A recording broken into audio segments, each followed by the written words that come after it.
अस्सलाम वालेकुम, आदाब, सत श्री अकाल। आज किताब दोस्ती के तहत शेर व शायरी की महफिल में निरंजन श्रोत्रिय जी से मुलाकात होगी। उससे कबल मैं उनकी एक दो तीन चार किताबों का एक झलक आपको दिखा दूं, लेकिन बात जुगलबंदी के हवाले से होगी, इसलिए मैंने कहा शेर व शायरी की महफिल में।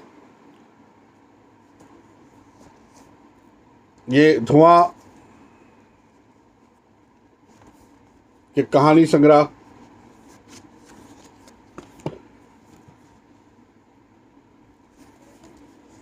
आगदार तिली, जहां से जन्म लेते हैं पंख,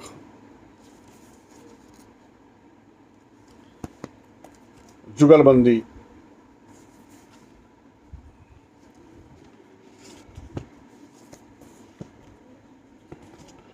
निरंजन श्रोत्रिय जी, जन्म 17 नवंबर 1960, उज्जैन मध्य प्रदेश।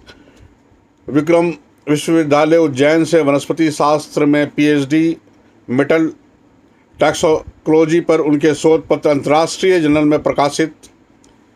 सृजन एक कहानी संग्रह उनके बीच का जहर तथा अन्य कहानियाँ, और दो कविता संग्रह जहाँ से जन्म लेते हैं पंख और जुगलबंदी।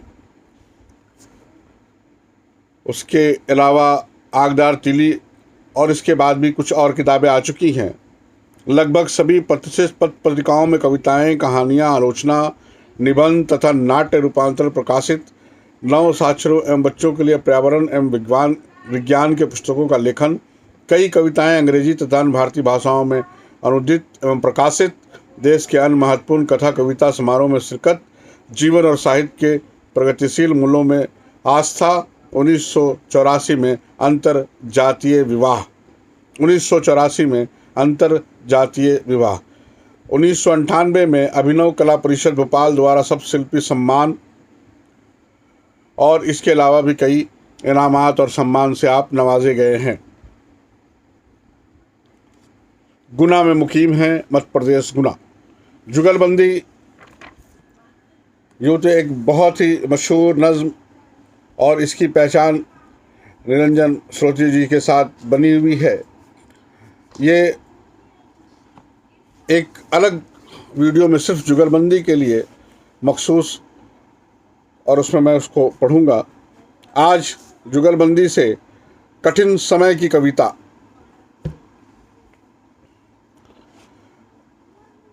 कठिन समय है, कठिन समय। बुदाता कवि उठ बैठता आधी रात, लेकर कलम दवात। बक्स से जल उठता लैंप, रोशनी के वृत्त में संचारी भाव अस्थायी रूप से बैठने लगते कविता की तली में। तय करता है कवि ड्राफ्ट कठिन समय का, बुनता है भाषा कठिन समय की। याद करता किसी कठिन समय को, तय करता अनुपात, बिंब और तर्क, जटिलता, संप्रेषण, मौलिकता, दोहराव के कठिन समय, कठिन समय। बुदबुदाता कवि तय करता अपने संपादक, आलोचक और पाठक और चोर दरवाजे भी किसी कठिन समय पर भागने के लिए।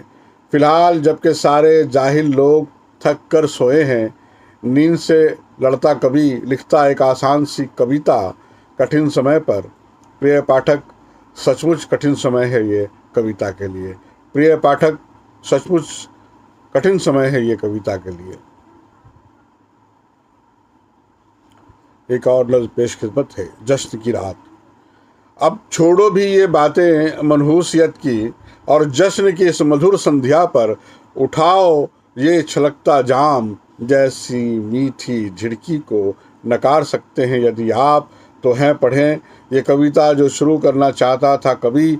उमंग, उल्लास, उजास, उम्मीद जैसे कुछ शब्दों से, लेकिन नहीं कर सका क्योंकि वो देख पा रहा था इस जगमग रोशनी के पार पसरा हुआ एक अंधियारा जो धसा हुआ था पृथ्वी की आत्मा में।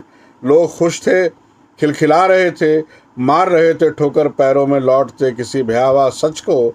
गरजती थी आवाज़ें, कैसे आ गया ये बिन बुलाए। गरजती थी आवाज़ें, कैसे आ गया ये बिन बुलाए। हुआ सा रहा रंग में भंग, हटाओ इसे यहाँ से।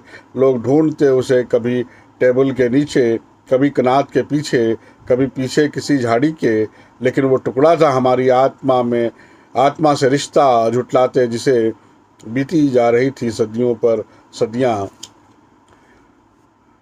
पार्टी थी पूरे शबाब पर, जिसकी रंगीनियों में किए जा रहे थे कुछ नए वादे, सौदे की शक्ल में किए जा रहे थे कुछ प्रस्ताव, जिसका मसौदा ले चुका था अंतिम शक्ल। मनाया जा रहा था ईश्वर को जो सो चुका था कोप भवन में रोते रोते। उस सर्द रात में जब पारा सुन के आसपास ठिठुर रहा था, गर्माहट के कुछ शर्मनाक तरीकों को धुंध के पार दिखाई पड़ रहा था। सियाचिन का साफ और उजला आसमान, जहां शून्य से 50 डिग्री सेल्सियस नीचे कोई जाबाज पुकार रहा था अपनी बर्फीली मगर दृढ़ आवाज में कि चिंता न करना हमारी, हम हैं यहाँ महफूज। कि चिंता न करना हमारी, हम हैं यहाँ महफूज। पार्टी में चिंता थी संभावित वृद्धि की पेट्रोल की भावों में। पहियों के रुकने की आशंका में दुखी थे दलाल और मुनाफाखोर। उधर किसी घर में पापा लिखना सीख रही थी कुछ मासूम उंगलियां। पापा की उंगलियां ट्रिगर पर फंसी थी और ध्यान लक्ष्य पर। कवि प्रदीप और लता मंगेशकर की आत्माओं से निकला मर्मभेदी गीत समय की अतल गहराइयों में डूब चुका था। पार्टी जम रही थी और कनात के उस पार झूठन की उम्मीद में बैठी कुछ आशंकाएं बुझने को थी, लेकिन कनात के उस पार मचा हुआ था धुंध। कुछ चश्मों, झोलों, दाढ़ियों, तोंदों और लिपस्टिक के बीच की होनी ही चाहिए समतावादी समाज की स्थापना इस मुल्क में, वरना होगी क्रांति। सुन लिया समाजवाद ने और दुबक गया आलू के चिप्स के नीचे। सुन लिया समाजवाद ने और दुबक गया आलू के चिप्स के नीचे। क्रांति सब सुनते ही जोश में खुला एक ढक्कन, फैन लगा बहने दरिया बन। मुक्ति बोध की कविता के डोमाजी का वंशज जो इस तरल बहस में दुखी होने के हद तक भावुक हो चला था, अचानक करने लगा उल्टियां झाड़ियों के पीछे। जो इस तरह बहस में दुखी होने की हद तक भावुक हो चला था, अचानक करने लगा उल्टियां झाड़ियों के पीछे।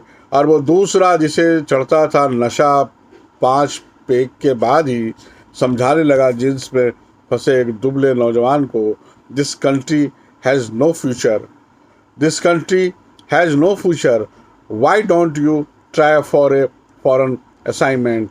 दुबला नौजवान गदगद था। पार्टी ख़त्म नहीं होना चाहती थी, मगर ज़्यादातर लोग लुढ़क चुके थे, सहमत और असहमत जा चुके थे। एक ही गाड़ी में बैठ मेजबान खुश थे कि मेहमान खुश हुए। मेहमान खुश थे कि इस बार पार्टी में कनात के उस पार से किसी ने नहीं उछाला पत्थर। मेहमान खुश थे कि इस बार पार्टी में कनात के उस पार से किसी ने नहीं उछाला पत्थर।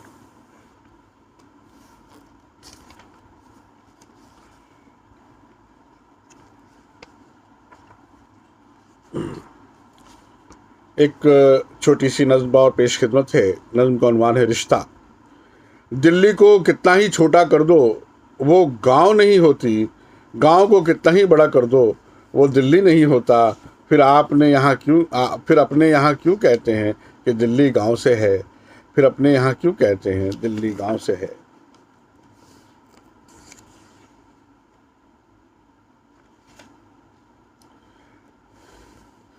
एक बेरोजगार लड़का था जो मानने लगा था खुद को खीज और रूप के किन्हीं बुझे हुए क्षणों की उपज। अपने बचपन को स्थगित कर पढ़ता रहा किताबें और अखबार, और एक दिन उसने पाया कि कुतुर लिया गया है वो पूरी तरह समय के पैने दांतों द्वारा। घर का अदीप्त नक्षत्र वो सुनता रहा आवृत्ति एक ही शब्द की। थकी माँ के घोर निश्वास, सफ़ेद हो रहे पिता की कमज़ोर खांसी, बहन के गुलाबी गुनगुनाहट और खिलंदड़ी भाई के शानदार स्कोर में चमक उठती आँखें। जब चिपकता वो लिफाफे पर टिकट लिखा होता जिस पर लोक सेवा आयोग जैसा कोई भरोसा, टूटने पर जिसके डबडबा उठती माँ। एक शाम जब वो घर लौटा तो उसकी जेब में तय की हुई नौकरी थी। एक शाम जब वो घर लौटा तो उसकी जेब में तय की हुई नौकरी थी। माँ ने लगाया दाल में कड़क बघार, पिता चल दिए देने समाचार, बहन लगाकर बैठी पिक्चर, भाई ने मारा चौका नाली पार। चाहता था वो भी शरीक होना घर की खुशी में कि तभी अकस्मात कौंधी बिजली की रोशनी में देखा उसने जेब में वो तय की हुई चीज़ नौकरी नहीं, केचुआ है एक लिजलिजा रेंगने को अनुबंधित सारी उम्र शरीर पर। देखा उसने जेब में तय की हुई चीज़ नौकरी नहीं, केचुआ है एक लिजा रेंगने को अनुबंधित सारी उम्र शरीर पर। उसने अचानक पाया कि वो हो सकता है एक अदाकार डूबने को हर चरित्र में, या कि एक चित्रकार दुनिया के स्केच में भरने को रंग अपनी पसंद के, या कि एक वैज्ञानिक जो अपनी इजाज़ से मिटा सकता है पृथ्वी की उदासी। उसकी एक जेब में तय की हुई नौकरी थी और दूसरी में इस दुनिया को बदलने का ड्राफ्ट। उस निर्णायक क्षण में आप जानते हैं उसने क्या चुना? जरूर जानते होंगे, वही जो सब चुनते हैं। जरूर जानते होंगे, वही जो सब चुनते हैं।